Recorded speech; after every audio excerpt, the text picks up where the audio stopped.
के भयो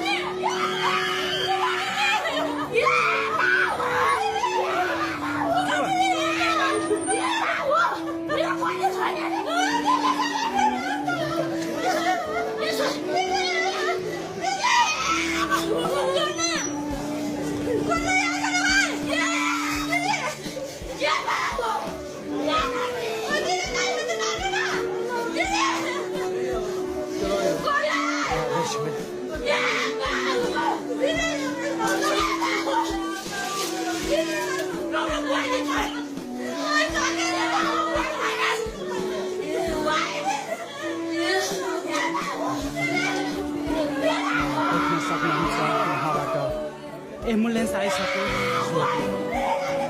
मान्छे भयो नेपाली बुढो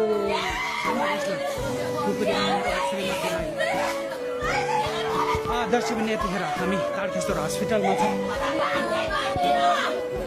हामी ठ्याक्कै को हो हामी थाहा छैन तर उहाँको श्रीमानले आफ्नै श्रीमतीलाई यसरी प्रहार गरेको हामीले सूचना पाए लगतै हामी फलपमा आइपुगेका छौँ तारकेश्वर सिटीमा छौँ र यहाँ उहाँको परिवार देख्न सक्नुहुन्छ नेपाली ध्रुव कुमार थापा मगर भन्ने जुन उहाँको नाम रहेको छ सत्यता के हो हामी बुझ्न अझै बाँकी छ